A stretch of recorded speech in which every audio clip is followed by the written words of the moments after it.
Et si je vous disais que l'Iran, oui, la nation iranienne d'aujourd'hui, joue un rôle crucial dans le grand récit de la prophétie et des événements mondiaux.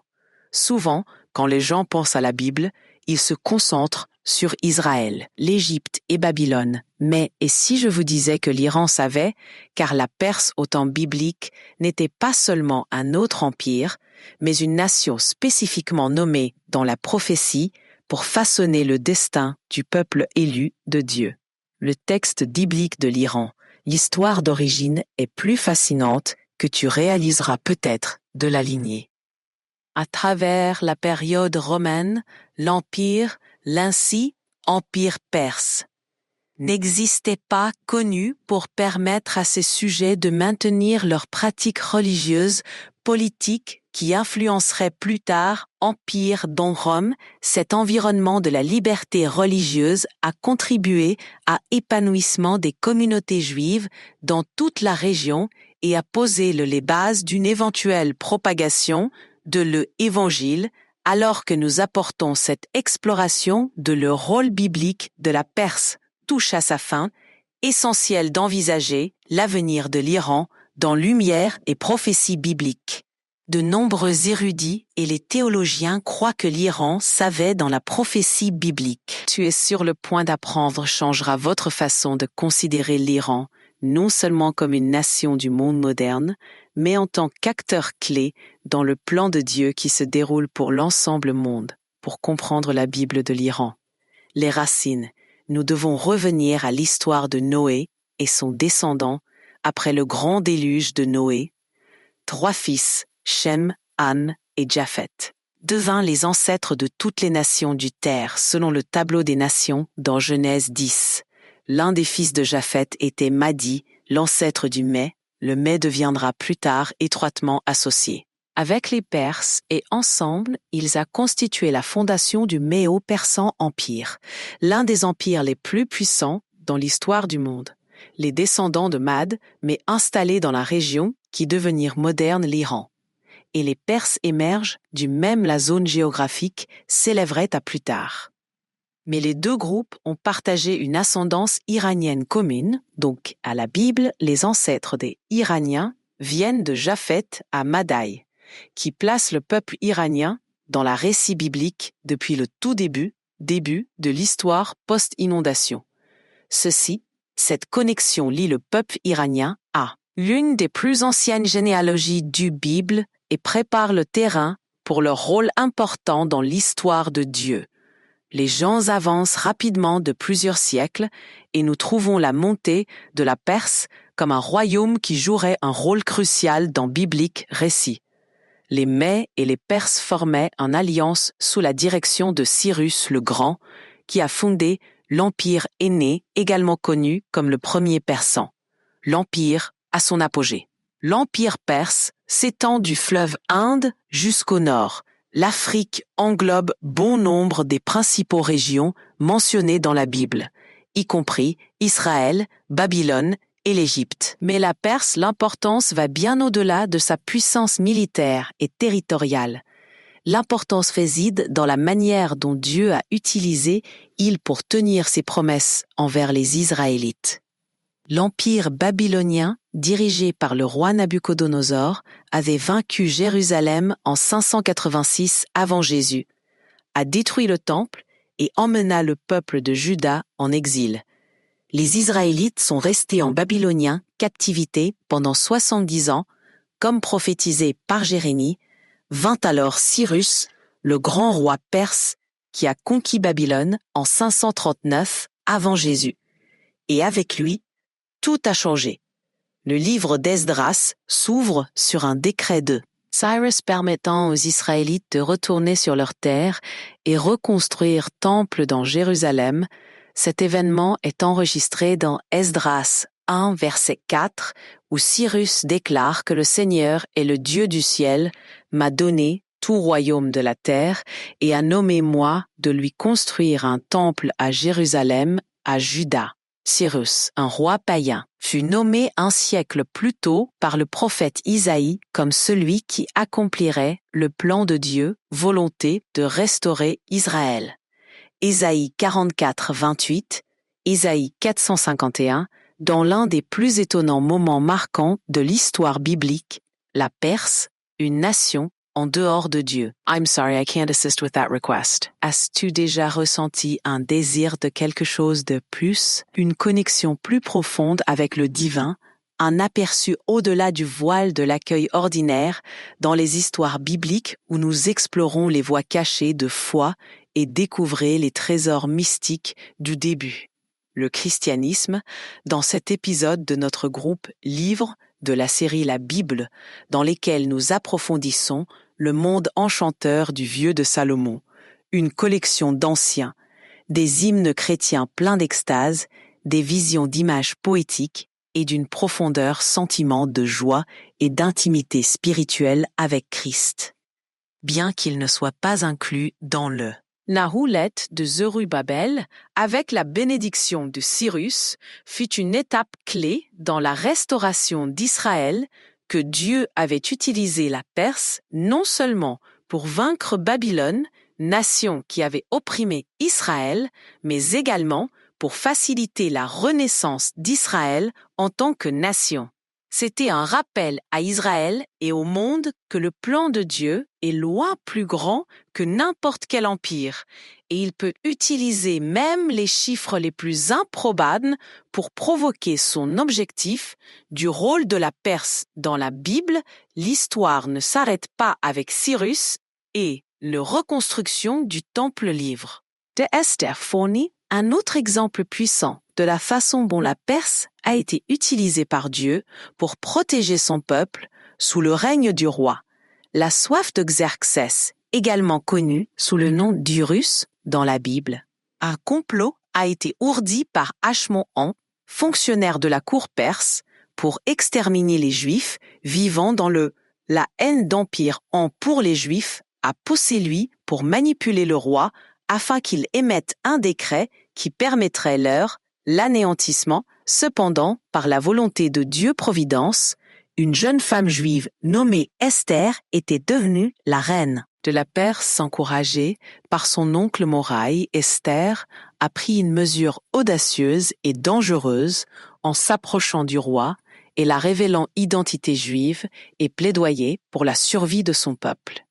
Esther 4.14 met en évidence les célèbres paroles de Mori pour Esther, qui sait, mais que tu es venu à votre position royale pour une quelle période, car l'intervention d'Esther a abouti dans un renversement dramatique du roi Xerxès, apprenant la trahison de On. Il ordonna à son exécution et un nouveau décret a été publié permettre aux Juifs de se défendre contre leur ennemi. Cette histoire, enregistrée dans le livre d'Esther, est célébrée chaque année pendant la fête juive du Purim en tant que rappel de la façon dont Dieu a utilisé la Perse et en particulier la reine Esther pour préserver le peuple juif. L'histoire d'Esther est celui de la providence et de la protection divine. Encore une fois, la Perse, bien qu'étrangère, l'Empire est devenu un instrument grâce à lequel le peuple de Dieu était protégé par Dieu. La main était évidente tout au long de l'histoire. Utiliser l'Empire perse comme toile de fond pour cette délivrance miraculeuse du Juif, de rien de cela. Ne démontre en outre comment la Perse, bien que ne faisant pas partie du peuple de l'Alliance d'Israël, a continué à jouer un rôle crucial dans le déroulement de Dieu. Le plan perse n'était pas simplement un plan passif observateur. Il a participé activement à assurer la survie d'Israël, une nation destinée à enfanter le Messie. La Bible ne parle pas seulement de la Perse au rôle historique. Il place également la Perse au cœur des visions prophétiques sur l'avenir des empires mondiaux et celui de Dieu, plan ultime pour l'humanité. L'un des, on en trouve les exemples les plus frappants dans le livre de Daniel. Daniel, un juif prophète qui vécut à l'époque babylonienne, exilé, a servi dans les tribunaux des deux Babyloniens et Persans empires. Dans le livre de Daniel, nous rencontrons plusieurs visions qui révèlent la montée et la chute des empires, y compris la Perse, dans Daniel 2. Le roi Nabuchodonosor de Babylone rêve d'une grande statue faite de matériaux différents, chacun représentant un empire mondial. L'argent, la poitrine et les bras de la statue représentent l'empire perse Méo qui succédait à Babylone en tant que puissance dominante, pouvoir dans le monde antique. Plus tard, Daniel 7, Daniel lui-même a une vision de 4 bêtes représentant 4 successifs empires. La deuxième bête, élevée par un ours sur un côté, représente le Méo, l'empire perse symbolisant sa double nature, la force combinée des Mées et les Perses. Cet empire serait vaste et son expansion, notamment sous Cyrus, modifierait à jamais le cours de l'histoire. Une autre vision significative impliquant la Perse se trouve dans Daniel 8, où le prophète voit un bélier avec 2 cornes, une corne représentant le Mée et l'autre les Perses, chargeant en toutes directions, conquérant vaste territoire. Mais la vision aussi comprend une chèvre avec une corne proéminente symbolisant la Grèce et son roi, Alexandre le Grand, qui finirait par conquérir le Perse Empire. Ces visions placent la Perse au cœur de la chronologie prophétique de Dieu, montrant que l'ascension et la chute de l'Empire n'étaient pas des accidents de l'histoire, mais une partie du plan divin de Dieu. À l'époque de la Perse, l'influence a été prophétisée pour céder la place à la montée de la Grèce. Mais c'était pendant le règne de la Perse que le peuple de Dieu expérience de délivrance et de restauration accomplissant les prophéties.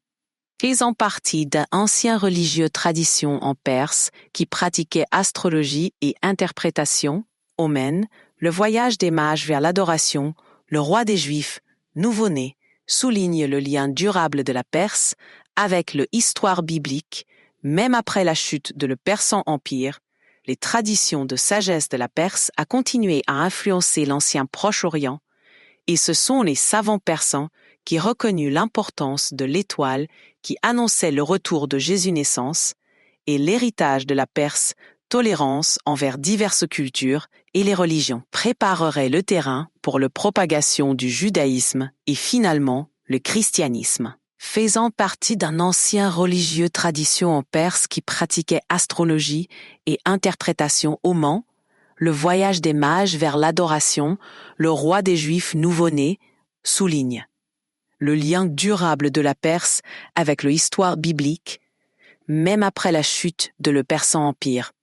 Les traditions de sagesse de la Perse a continué à influencer l'ancien Proche-Orient, et ce sont les savants persans qui reconnurent l'importance de l'étoile qui annonçait le retour de Jésus naissance et l'héritage de la Perse, tolérance envers diverses cultures et les religions, préparerait le terrain pour la propagation du judaïsme et finalement le christianisme. À travers la période romaine, l'empire, l'ancien empire perse, n'existait pas connu pour permettre à ces sujets de maintenir leurs pratiques religieuses, politiques, qui influencerait plus tard Empire, dont Rome, cet environnement de la liberté religieuse, a contribué à l'épanouissement des communautés juives dans toute la région et a posé les bases d'une éventuelle propagation de l'Évangile, alors que nous attortons cette exploration de le rôle biblique de la Perse touche à sa fin essentielle d'envisager l'avenir de l'Iran dans lumière des prophéties bibliques. De nombreux érudits et les théologiens croient que l'Iran savait dans la prophétie biblique. Comme la Perse jouera un rôle clé dans les événements de la fin, fois l'un des plus importants, les prophéties impliquant la Perse, se trouve dans Ézéchiel 38-39, où le prophète décrit une coalition de nations qui un jour venir contre Israël dans les derniers jours. Parmi ces nations se trouve la Perse, qui unirent leurs forces avec Gog de Magog et d'autres nations dans une bataille massive connue sous le nom de guerre de Gog et Magog. Cette prophétie est souvent considérée comme l'événement qui n'a pas encore eu lieu, dépeint une finale confrontation entre les forces d'Dieu. Mal est le peuple de Dieu avec Israël au centre du conflit, tandis que l'exact, la nature et le calendrier de cette guerre demeurent sujets de débat. L'inclusion de la Perse et l'Iran moderne dans cette prophétie suggère que l'influence de l'Iran dans la région continuera à avoir des significations à la fin des temps. En plus, les prophéties de Daniel concernant la montée et la chute des empires, y compris la Perse, soulignent un thème plus large de la volonté de Dieu, souveraineté sur les nations. Le rôle de la Perse dans la Bible, la prophétie démontre qu'aucun empire, aucun peu importe la puissance qui est en dehors de Dieu, contrôle Dieu, suscite des nations et il les fait tous tomber selon son divin plan, alors que nous assistons aux événements des temps modernes dans le Moyen-Orient, y compris les tensions entre l'Iran et Israël.